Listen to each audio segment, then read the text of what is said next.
les jugements, la stigmatisation.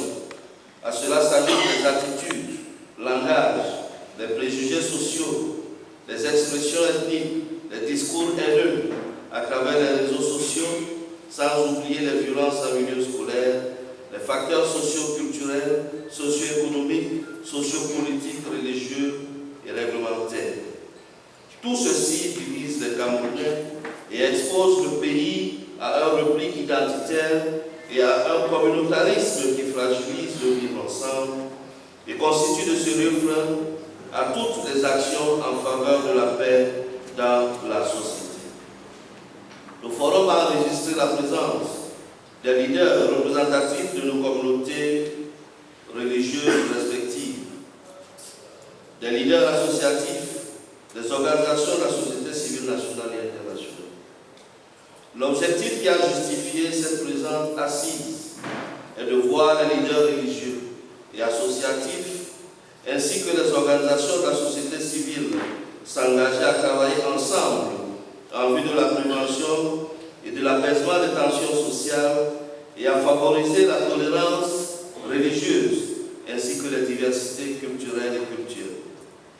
Outre les civilités protocolaires et la méditation d'ouverture, des exposés thématiques en plénière présentés par des éminents professeurs de nos universités et des milieux associatifs ont ponctué les premières parties des travaux. Ces exposés portaient sur état des lieux de la crise sécuritaire au Cameroun et défis de retour à la paix. Quel rôle peuvent et doivent jouer les communautés de foi dans la promotion de la paix et la cohésion sociale? Quel rôle, place et action des femmes dans la promotion de la paix et le développement durable et la cohésion sociale?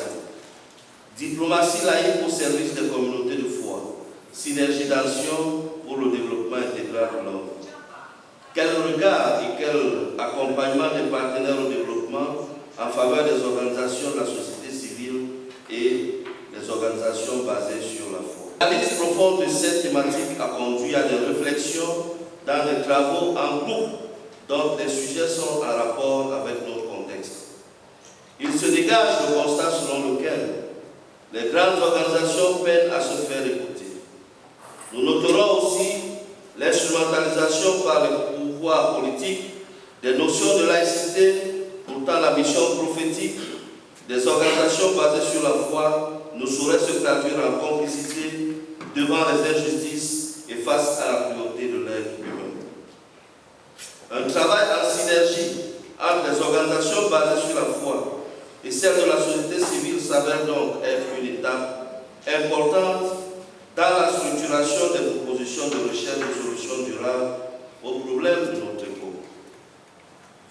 Les organisations ont pris du recul dans l'analyse des boulots d'étranglement qui minent leur marche, mais aussi au sein de certaines familles religieuses et s'accordent à créer des cadres de concertation pour ne pas ternir l'image de ce qu'ils incarnent. La dernière phase de cette rencontre a consisté à outiller les leaders religieux et les organisations de la société civile dans l'analyse des conflits et la perspective de médiation à travers le concept d'UNORA. L'exercice pratique d'un cas d'étude est venu appuyer la pertinence de la démarche aux côtés de celle qui existe déjà. Les leaders religieux, leaders associatifs et les organisations de la société civile ont particulièrement été touchés par les attaques contre les hommes de Dieu, des lieux de culte et de prière, ainsi que des écoles et hôpitaux dans certaines parties de notre pays. La Bible dit, Père, pardonne-leur, car ils ne savent pas ce qu'ils font. Luc 23, verset 34, et la sourate 42, verset 43 dit, et celui qui endure et parle la résolution dans les affaires. Au terme des travaux, et après une analyse approfondie de l'environnement permanent, aussi au forum décide de la création d'une plateforme nationale des communautés de foi et des organisations de la société société civile pour la paix et la cohésion sociale. Le forum recommande la pérennisation de ce grand rendez-vous annuellement. Le forum demande au Conseil des Églises protestantes du Cameroun et ses partenaires à animer le secrétariat technique pour le suivi des délibérations, de créer un cadre permanent d'information et d'échange de ses membres à travers un groupe WhatsApp.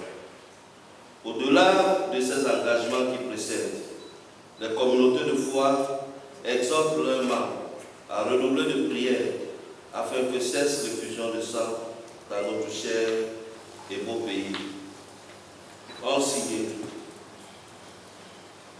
le Conseil des Églises protestantes du Cameroun, la Conférence épiscopale nationale du Cameroun, la Fédération des Églises pentecôtistes du Cameroun, Alliance des évangélistes